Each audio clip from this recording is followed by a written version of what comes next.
Saat meja pernikahan adikku kosong, aku tahu ini bukan kesalahan biasa.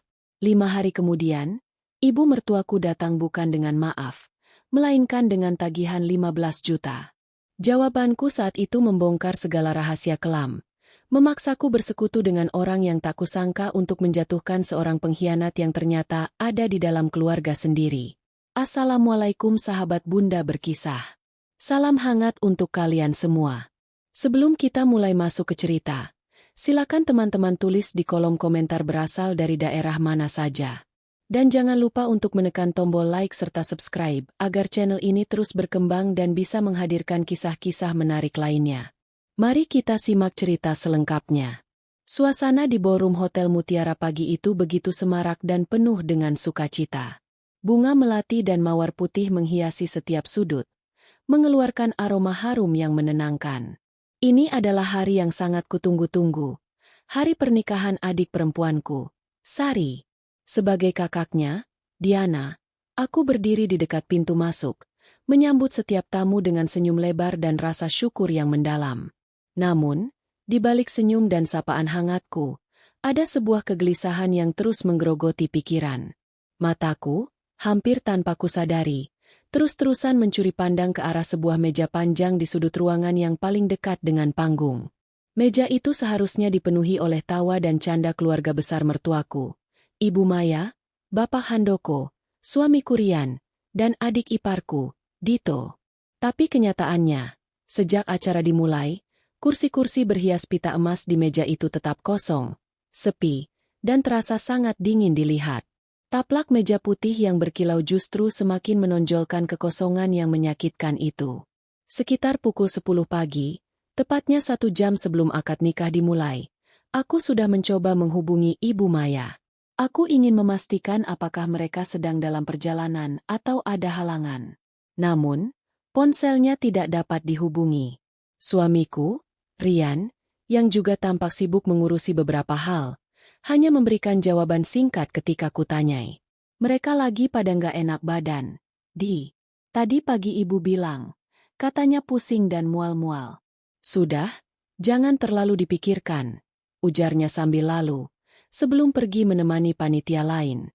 Alasan itu terasa sangat tidak masuk akal di kepalaku. Bagaimana mungkin satu keluarga besar, yang tinggal dalam satu rumah, bisa sakit secara bersamaan di hari yang begitu penting?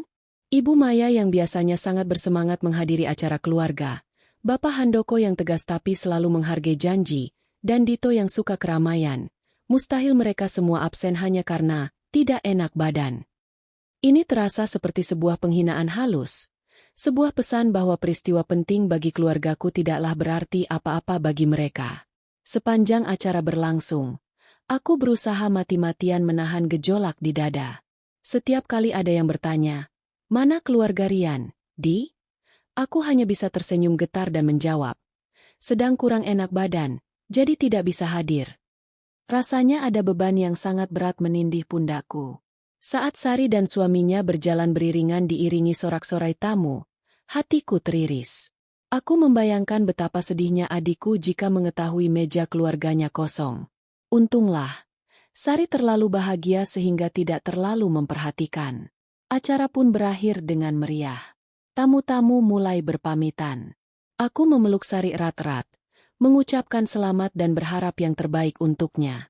Tapi, di sudut hatiku yang paling dalam, ada janji yang kuucapkan pada diri sendiri. Aku akan mencari tahu kebenaran di balik ketidakhadiran mereka. Ini bukan lagi tentang sakit atau tidak. Ini tentang rasa hormat. Perjalanan pulang ke rumah terasa panjang dan sunyi. Rian duduk di sampingku. Dia membisu. Aku mencoba membuka percakapan. "Rian, kamu yakin keluargamu benar-benar sakit?" Rasanya aneh. Semua tidak hadir bersamaan. Dia menghela napas. Wajahnya tampak letih. "Diana, aku juga tidak tahu detailnya. Ibu hanya bilang mereka semua sedang tidak enak badan." "Sudahlah. Jangan dicari-cari masalah. Mungkin memang kebetulan," katanya, mencoba menenangkan. Tapi nada suaranya datar, dan matanya menghindari tatapanku.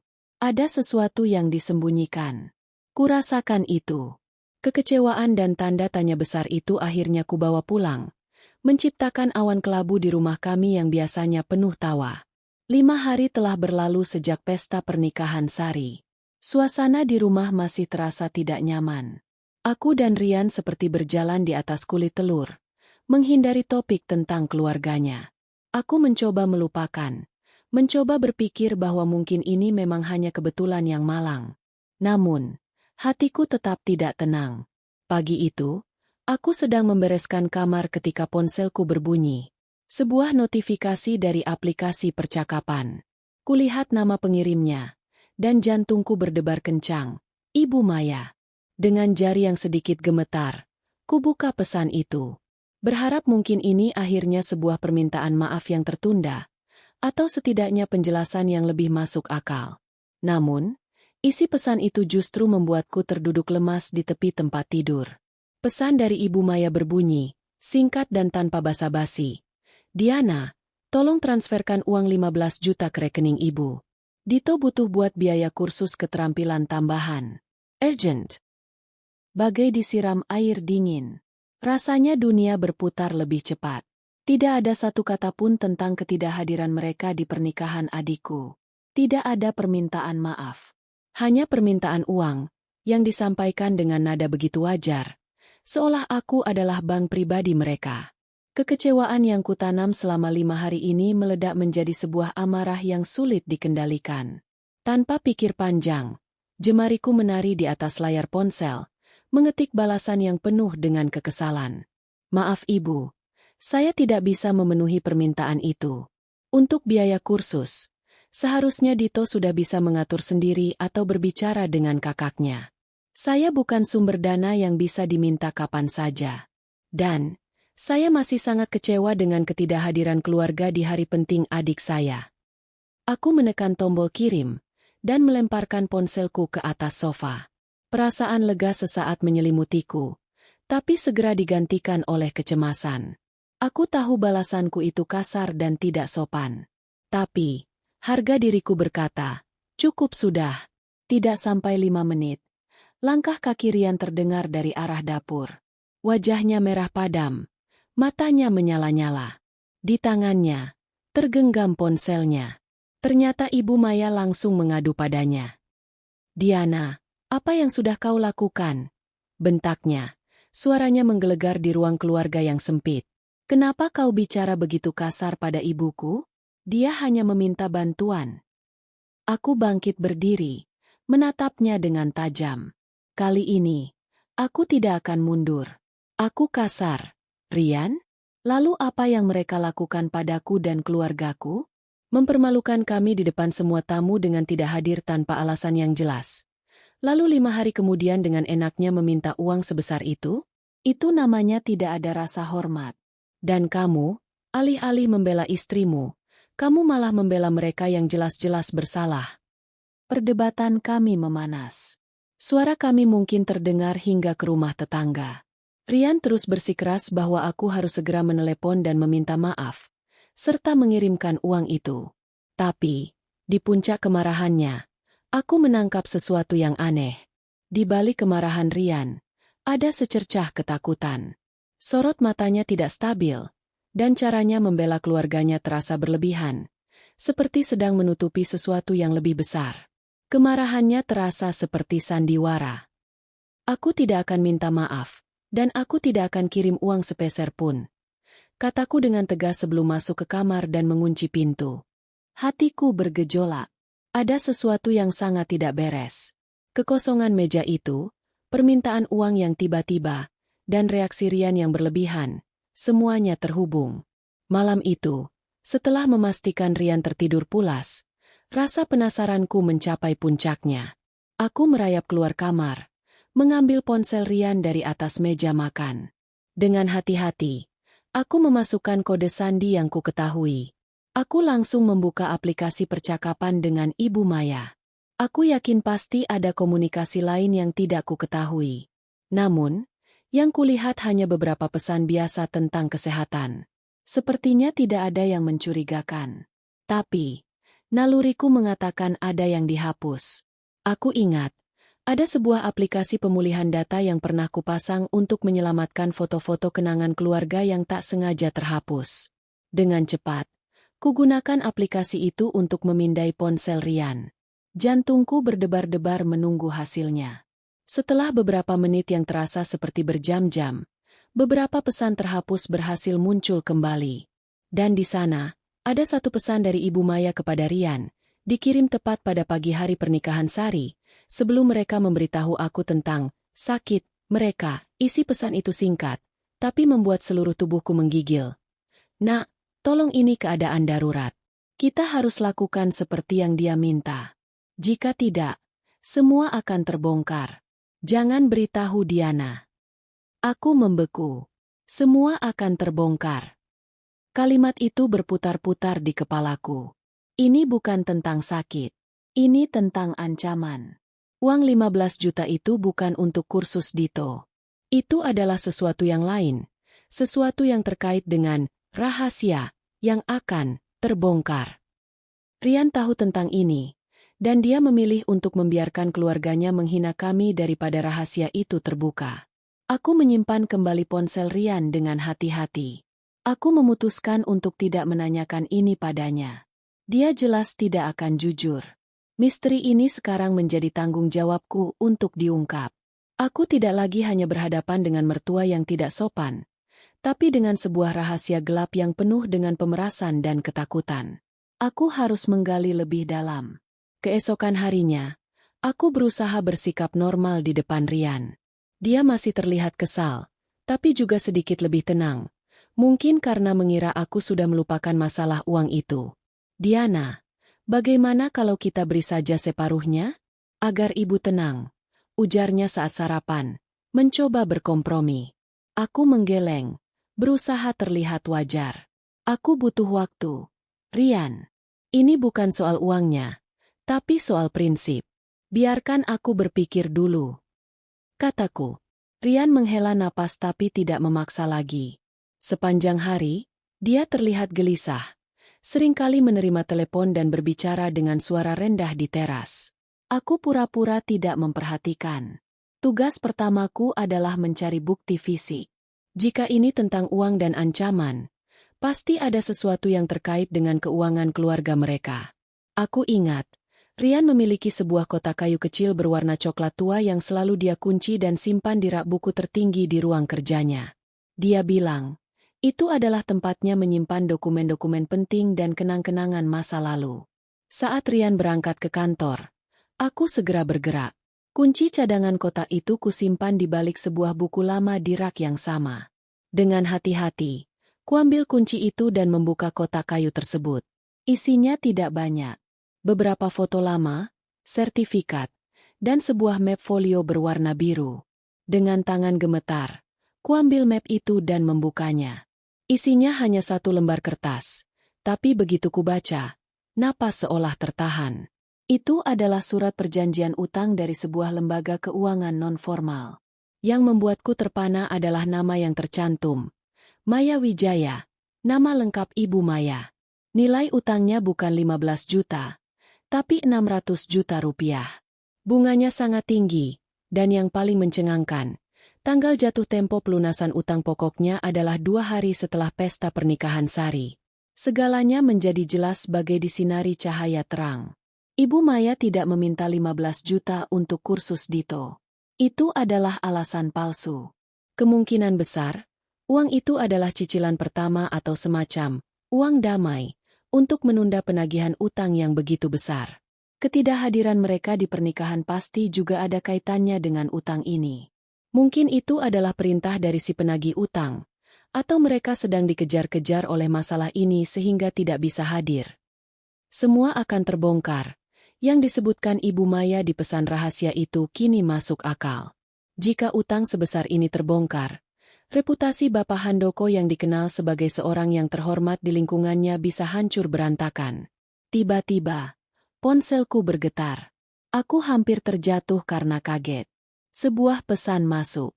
Kulihat, dan sekali lagi dari Ibu Maya. Aku membacanya dengan perasaan campur aduk. "Diana, maafkan Ibu untuk pesan kemarin. Ibu tahu Ibu salah. Tolong, jangan beritahu Rian tentang apapun yang mungkin kau ketahui. Ibu dalam keadaan terancam. Jika kau bicara, kita semua bisa dalam bahaya. Pesan ini sama sekali berbeda dengan pesan sebelumnya yang penuh perintah. Kali ini, penuh dengan keputusasaan dan ketakutan yang nyata. Ibu Maya bukan lagi sosok mertua yang galak, melainkan seorang ibu yang ketakutan. Duduk termenung di lantai, dengan surat utang 600 juta di satu tangan dan ponsel berisi pesan memilukan di tangan lainnya. Aku tahu tindakan apa yang harus kulakukan. Aku tidak bisa diam saja. Aku harus bertemu Ibu Maya. Berdua saja. Aku harus mendengar kebenaran dari mulutnya sendiri. Dengan tekad bulat, kubalas pesannya. Ibu, kita perlu bertemu. Berdua saja. Saya sudah tahu tentang semuanya. Tentang utang 600 juta. Dan saya tahu uang 15 juta itu bukan untuk kursus Dito. Mari kita cari solusi bersama. Tolong jangan beritahu siapapun, termasuk Rian. Aku menunggu dengan cemas. Beberapa menit kemudian, balasannya datang. Baik, Diana. Di mana kita bisa bertemu? Sebuah aliansi yang rapuh dan tak terduga, antara menantu dan ibu mertua, resmi terbentuk. Aku sama sekali tidak tahu bahwa pertemuan rahasia kami nanti akan membuka pintu menuju pengkhianatan yang lebih dalam, yang dilakukan oleh orang yang paling tidak kuduga. Pertemuan rahasia itu kutentukan di sebuah warung kopi kecil di pinggiran kota, bernama Kedai Kopi Teduh. Tempatnya tersembunyi di antara rindangnya pepohonan, jauh dari keramaian dan orang-orang yang mungkin mengenali kami. Aku datang lebih awal, memilih tempat di sudut paling belakang yang remang-remang. Jari-jariku tak berhenti memutar-mutar gagang cangkir, menunggu dengan perasaan campur aduk antara cemas, marah, dan sedikit iba. Ketika Ibu Maya muncul di pintu, aku hampir tidak mengenalinya. Ia mengenakan kerudung lebar dan kacamata hitam, tetapi itu tidak bisa menyembunyikan wajahnya yang pucat dan sembab. Sosoknya yang biasanya tegak dan penuh wibawa, kini terlihat lebih kecil dan rapuh. Ia duduk di depanku, tangannya melingkari cangkir kopi hangat yang baru saja dipesan, seolah mencari kehangatan. Aku tidak tahu harus mulai dari mana, Diana. Katanya dengan suara bergetar yang hampir seperti bisikan. Mulai saja dari awal, Bu. Kataku, berusaha menenangkan. Saya sudah melihat surat utangnya. Yang 600 juta itu. Mendengar itu, air matanya yang selama ditahan akhirnya tumpah. Ia mengisahkan sebuah cerita yang jauh lebih kelam dari yang kubayangkan. Beberapa bulan yang lalu, Bapak Handoko terlibat dalam sebuah proyek properti bersama dengan seorang rekan lamanya.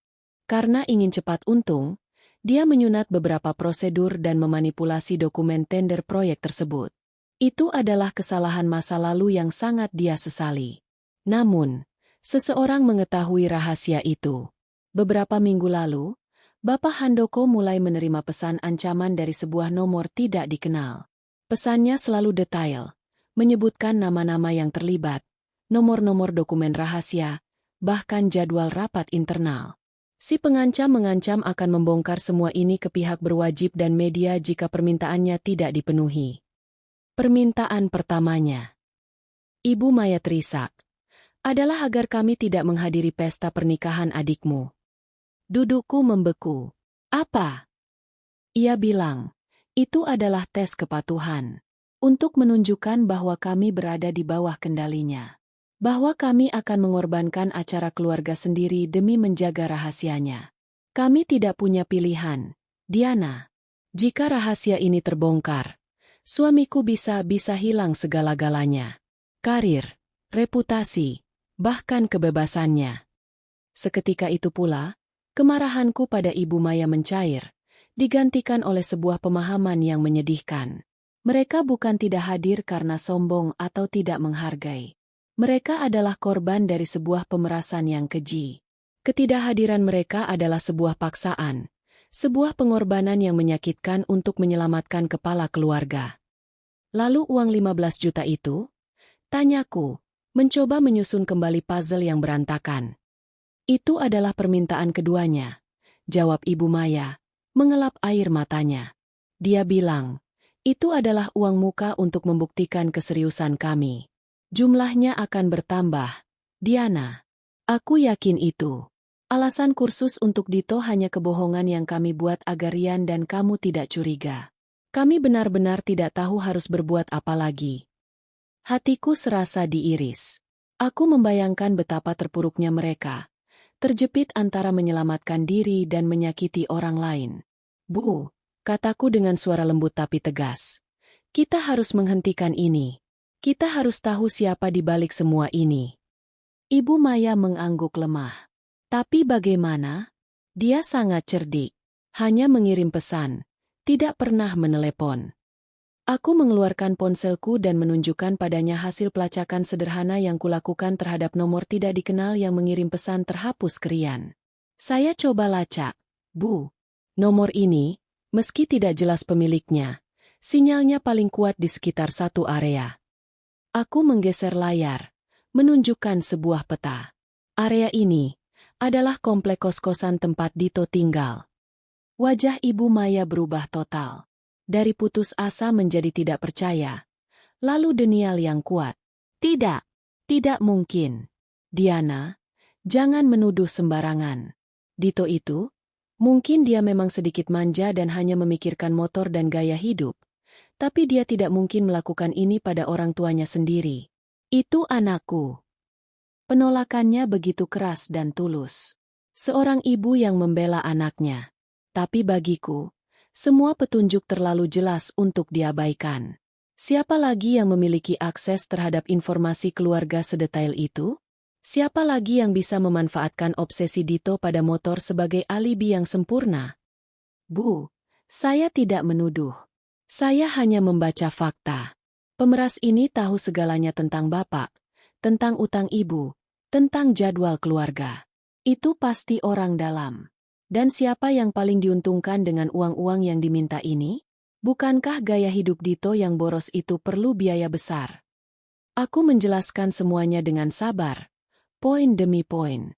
Aku menunjukkan bagaimana kebutuhan kursus adalah alasan yang sangat lemah, sementara utang 600 juta adalah masalah nyata. Ibu Maya perlahan-lahan mulai terdiam. Air matanya mengalir lagi, tetapi kali ini adalah air mata pengkhianatan. Pengkhianatan dari darah dagingnya sendiri. Dia memandangiku, matanya penuh dengan rasa sakit yang dalam. Apa yang harus kita lakukan, Diana?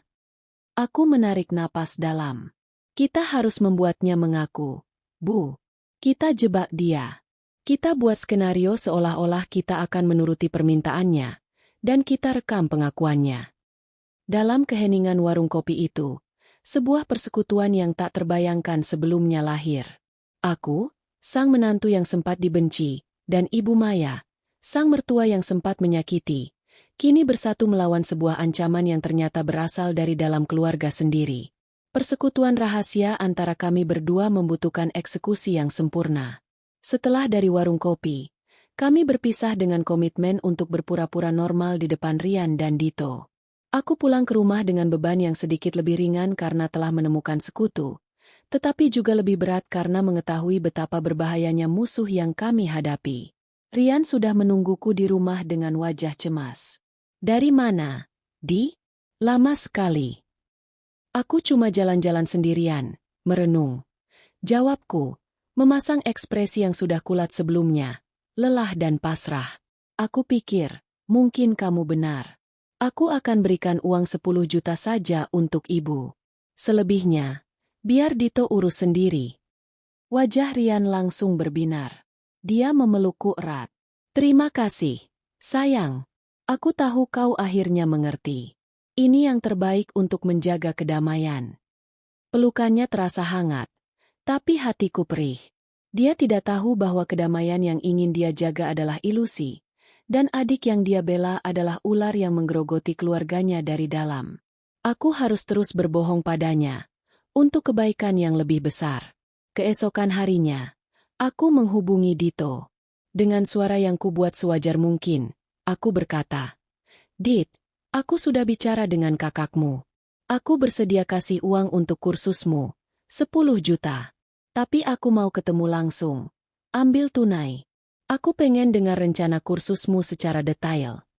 Dito di seberang telepon terdengar antusias sekali. Wih, beneran, Mbak? Oke. Di mana kita ketemu? Aku menyarankan sebuah gudang tua milik temanku yang sedang tidak dipakai. Tempatnya sepi dan jauh dari keramaian. Aku memberi alasan bahwa aku kebetulan ada urusan di sekitar sana. Dito, yang sudah dibutakan oleh janji uang, langsung menyetujui tanpa curiga. Setelah menutup telepon, hatiku berdebar kencang. Tahap pertama telah berjalan sesuai rencana. Sekarang, kami harus menyiapkan panggung untuk drama kami. Siangnya, aku dan Ibu Maya kembali bertemu secara diam-diam. Kali ini di rumah kosong temanku yang lain. Kami mendiskusikan detailnya. Kita harus pasang kamera tersembunyi, Bu. Usulku. Kita rekam setiap perkataannya. Itu akan jadi bukti yang tidak terbantahkan. Ibu Maya mengangguk. Wajahnya tegas. Dia kemudian mengeluarkan sebuah kunci kecil dari tasnya. Ini, Diana. Kunci brankas di rumah lama kami. Di dalamnya ada sebuah flash disk. Isinya adalah rekaman suara Handoko yang dibuatnya dulu, berisi pengakuan atas kesalahannya di proyek itu. Dia membuatnya sebagai bentuk penyesalan, tapi sekarang justru digunakan Dito untuk memeras kami. Bawa ini. Jika sesuatu terjadi padaku, kau yang pegang bukti ini. Aku menerima kunci itu dengan perasaan haru. Ibu Maya mempercayaiku dengan rahasia terkelam keluarganya. Ini bukan lagi sekadar persekutuan, tapi sebuah penyerahan total. Kami kemudian pergi ke gudang tua yang akan menjadi lokasi pertemuan. Dengan peralatan seadanya, kami memasang 2 kamera action kecil di balik rak kayu yang lapuk dan di dalam kotak yang berserakan. Kami juga menyembunyikan sebuah speaker Bluetooth kecil yang terhubung ke ponselku. Rencananya, jika situasi memungkinkan, aku akan memutar rekaman suara Bapak Handoko dari flash disk itu melalui speaker untuk mengejutkan Dito dan membuatnya secara tidak sengaja mengaku. Kita akan bersembunyi di ruang belakang gudang. Jelasku pada Ibu Maya. Dari sana kita bisa mengawasi lewat kamera yang terhubung ke ponsel. Ibu Maya menggenggam tanganku. Aku percaya padamu, Diana. Kita lakukan ini untuk menyelamatkan keluarga kita. Malam sebelum hari H. Suasana di rumahku tegang. Rian terus bertanya tentang rencana penyerahan uang. Aku harus terus berakting, berpura-pura sibuk mengambil uang dari bank dan memastikan pertemuanku dengan Dito berjalan lancar. Kamu yakin tidak mau aku yang antar? Tanya Rian. Tidak perlu. Jawabku cepat. Aku janji sama Dito. Hanya kita berdua. Biar aku saja yang urus. Rian menghela napas. Tapi tidak memaksa. Aku bisa melihat ada kelegaan di matanya. Karena konflik dengan orang tuanya tampaknya akan selesai. Andai saja dia tahu.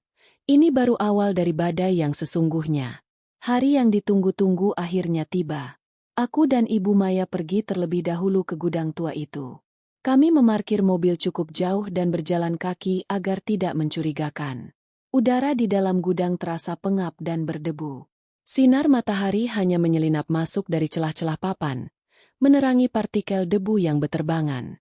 Kami dengan cepat memeriksa kembali persiapan kami.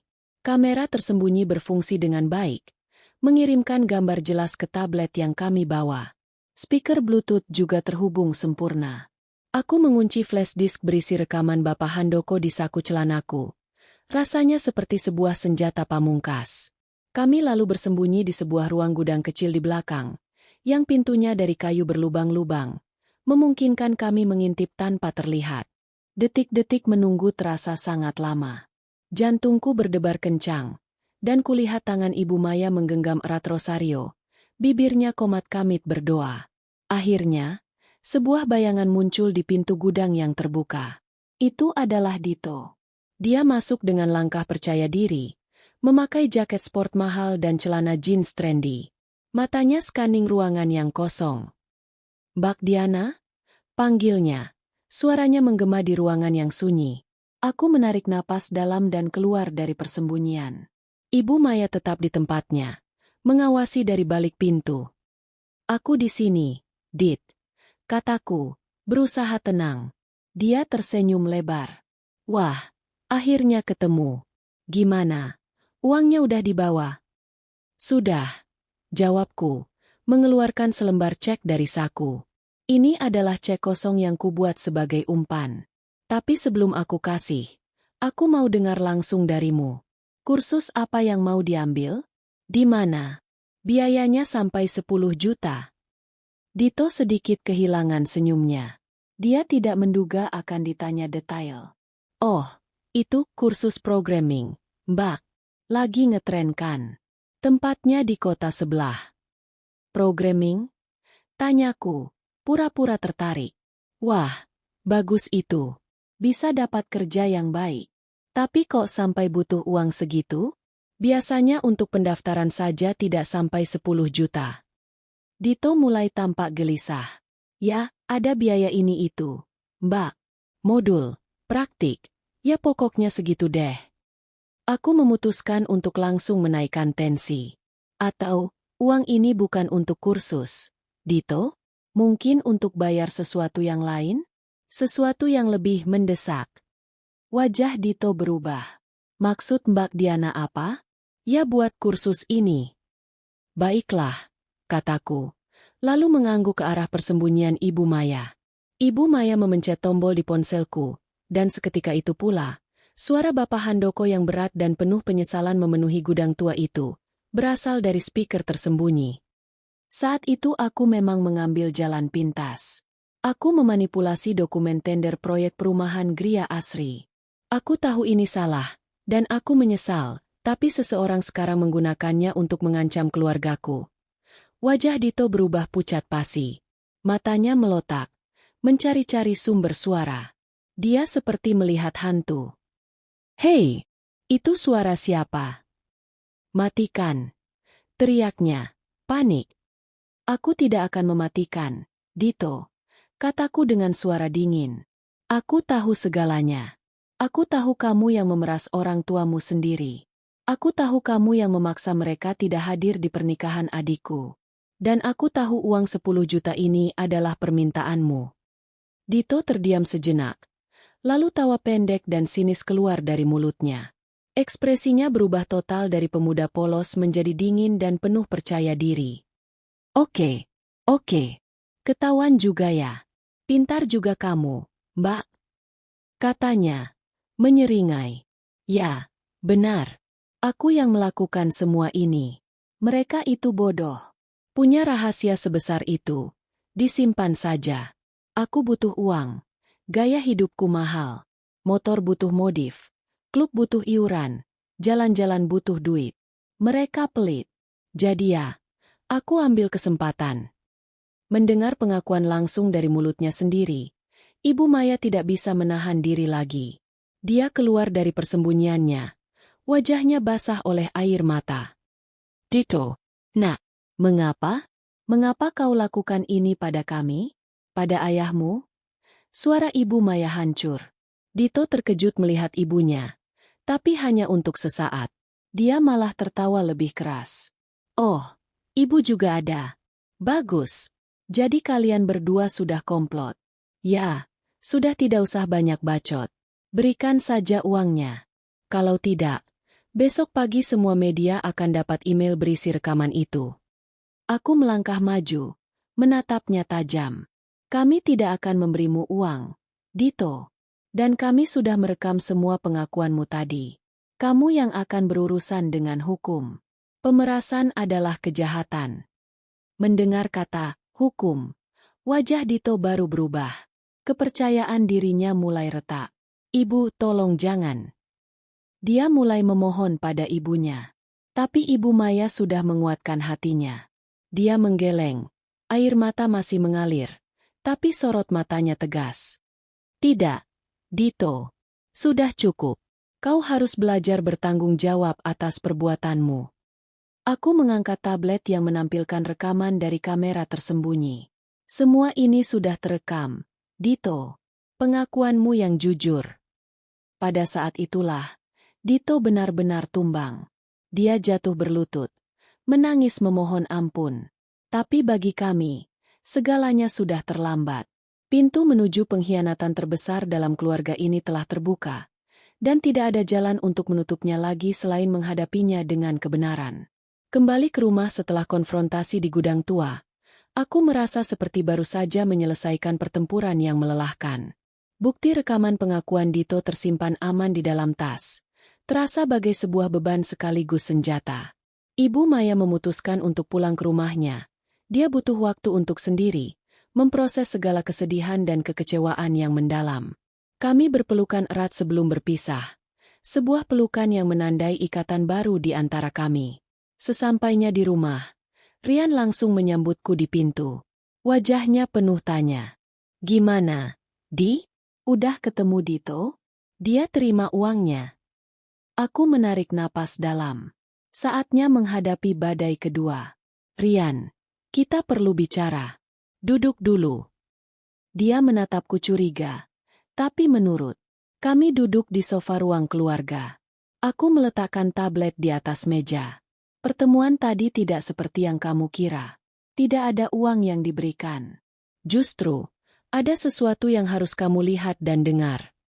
Sebelum aku memutar rekaman, aku mencoba mempersiapkannya. Rian, yang akan kamu lihat ini mungkin menyakitkan. Tapi percayalah, ini untuk kebaikan kita semua, dan terutama untuk menyelamatkan keluargamu. Aku memencet tombol play. Layar tablet menampilkan rekaman berdebu dari gudang tua. Rian menyaksikan dengan mata yang semakin membesar saat adegan demi adegan terungkap. Pengakuan Dito yang dingin, tangis ibunya, dan segala kebenaran pahit tentang pemerasan itu. Aku memperhatikan wajah Rian yang perlahan berubah dari penasaran, menjadi syok, tidak percaya, lalu hancur. Ketika rekaman selesai, dia terdiam lama sekali. Wajahnya pucat, tangannya mengepal. Tidak mungkin. Gumamnya pelan. Dia, adikku sendiri. Dia berdiri, berjalan mondar-mandir di ruangan seperti orang kebingungan. Ini pasti salah paham. Mungkin dia dipaksa. Atau ini rekayasa.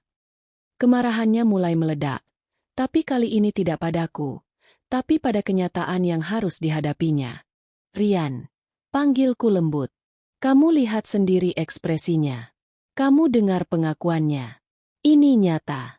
Ibu Maya juga ada di sana dan mendengar semuanya langsung. Diam, bentaknya. Lalu menatapku dengan mata berkaca-kaca. Kenapa? Kenapa kamu tidak memberitahuku? Kenapa kamu dan ibu melakukan ini di belakangku? Aku bisa menghadapinya. Aku bisa bicara padanya. Kamu pikir dia akan mengaku jika kamu yang menanyainya? Jawabku, tetap tenang. Dia sudah membohongimu selama ini. Rian, dia memanfaatkan kepercayaanmu. Kami melakukan ini karena kami ingin membuktikannya dengan bukti yang kuat, agar tidak ada ruang untuk penyangkalan. Rian kembali terduduk, menutup wajah dengan kedua tangannya. Bahunya bergetar. Aku bisa mendengar isakannya yang tertahan. Ini adalah pukulan yang sangat berat baginya. Selama ini, dia membela adiknya dengan mati-matian. Ternyata justru mengorbankan istri dan keluarganya sendiri untuk melindungi seorang penipu. Aku mendekat dan duduk di sampingnya, meletakkan tangan di punggungnya. Aku tahu ini sakit. Sayang, aku juga merasakannya. Tapi sekarang, kita harus memutuskan langkah selanjutnya. Bersama-sama. Dia mengangkat wajah. Matanya merah. Apa? Apa yang harus kita lakukan? Dia adikku, Diana. Itu yang membuatnya semakin menyedihkan. Rian. Tapi tindakannya adalah kejahatan. Pemerasan. Dia mengancam akan menghancurkan karir dan nama baik ayahnya sendiri. Jika kita diam saja, dia akan terus melakukan ini. Bukan hanya kepada orang tuanya, tapi mungkin nanti kepada kita. Dia harus dihentikan. Perdebatan panjang pun terjadi. Rian masih dalam fase penyangkalan dan ingin menyelesaikan ini secara kekeluargaan. Tapi aku dan, melalui telepon, Ibu Maya, bersikeras bahwa Dito perlu menghadapi konsekuensi agar bisa jera. Setelah berjam-jam berdiskusi yang penuh emosi, dengan Ibu Maya akhirnya menelepon dan berbicara dari hati ke hati dengan Rian, dia akhirnya mengangguk lemas. Baik, katanya. Suaranya parau. Kita hadapi ini bersama. Untuk masa depan keluarga. Malam itu, kami tidur dalam hening. Sebuah kebenaran pahit telah memisahkan kami sementara. Tapi tekad untuk memperbaiki segalanya justru mulai menyatukan kami kembali. Keesokan paginya, kami berkumpul di rumah orang tua Rian. Suasana terasa sangat berat dan sunyi. Bapak Handoko sudah duduk di kursi malasnya. Wajahnya tampak lelah dan penuh tanya. Ibu Maya duduk di sampingnya, memegangi tangannya. Rian dan aku duduk berhadapan dengan mereka. Ada apa ini? Sampai kalian semua berkumpul pagi-pagi? Tanya Bapak Handoko. Dito juga sudah aku telepon. Katanya mau datang. Saat itulah Dito masuk. Dia tampak sembrono, tapi sorot matanya waspada. Melihat kami semua berkumpul, senyum kecutnya mengembang. Wah, keluarga besar rupanya. Ada acara apa? Kamu tahu ada acara apa, Dito? Kataku, memulai pembicaraan. Dito memutar mata. Ah, Mbak Diana lagi. Masih soal uang kemarin ya? Ya udah, kalau tidak mau kasih, urusan selesai. Aku bisa cari sendiri. Iya, urusan selesai. Sahut Rian. Suaranya tegas untuk pertama kalinya. Tapi bukan dengan cara itu. Kami tahu segalanya. Dito. Tentang pemerasanmu. Tentang ancamanmu pada ibu dan ayah. Dito tertawa paksa. Gila lo, Bang. Ngomong apaan? Aku memeras? Buktinya mana? Aku mengangguk pada Rian. Dengan tangan gemetar, Rian memasang tablet dan memutar rekaman dari gudang. Saat suara Dito yang penuh percaya diri terdengar mengakui segala perbuatannya, suasana ruangan langsung berubah. Bapak Handoko yang awalnya bingung, perlahan wajahnya memerah, lalu menjadi pucat pasi. Tangannya yang digenggam Ibu Maya bergetar hebat. Dito berdiri, mencoba merebut tablet itu. Itu rekayasa. Itu bohong. Diam. Suara Bapak Handoko mengguntur, menggelegar di ruangan itu. Dia berdiri, tubuhnya yang biasanya tegak kini agak membungkuk. Matanya menatap Dito dengan rasa sakit yang begitu dalam. Jadi, selama ini, yang mengancam ayahmu, yang memaksamu untuk tidak menghadiri acara keluarga, yang memeras uang darimu, adalah kamu? Anak kandungku sendiri. Dito seperti tikus terjepit. Dia melihat ke sekeliling. Tidak ada lagi yang membelanya. Ayah, aku cuma butuh uang. Ayah dan ibu pelit. Gaji ayah besar. Tapi untuk aku selalu dicurangi.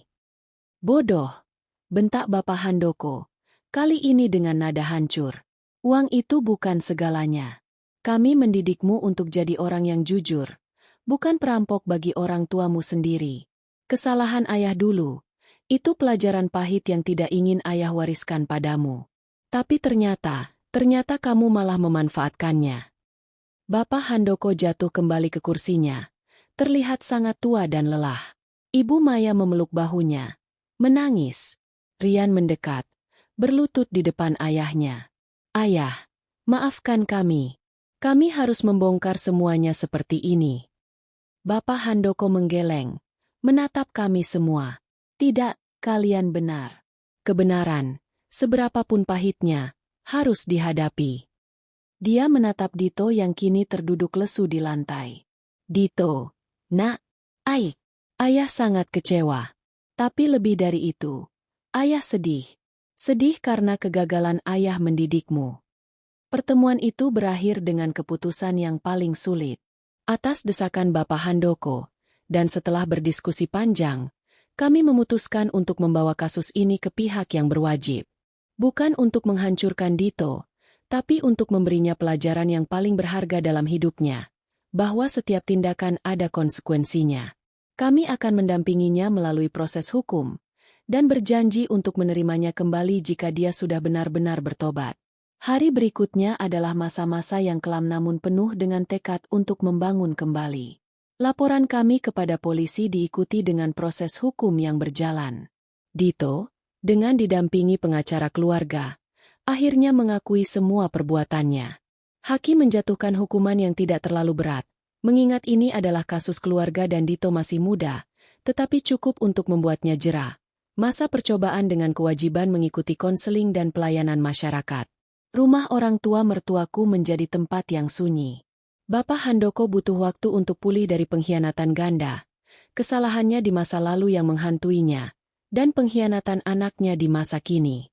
Namun, justru dalam masa sulit ini, hubunganku dan Rian justru semakin kuat. Dia tidak lagi menyembunyikan apapun dariku.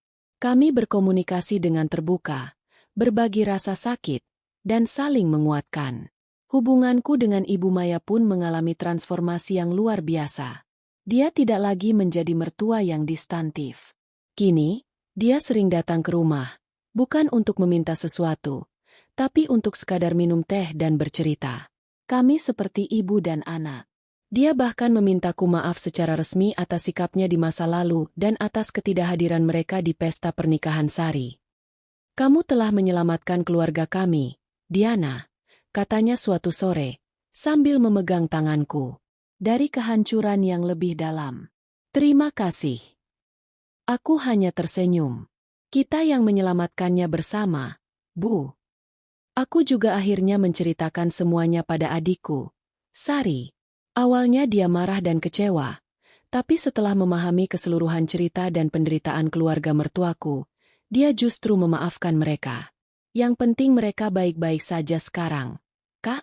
Dan hubungan kakak dengan mereka jadi lebih baik. Itu yang terpenting, ujarnya. Proses pemulihan Dito lambat, tapi pasti. Konseling yang dijalaninya membantu menyadarkan dirinya akan keserakahan dan kesalahannya. Dia mulai belajar tentang tanggung jawab dan nilai sebuah keluarga.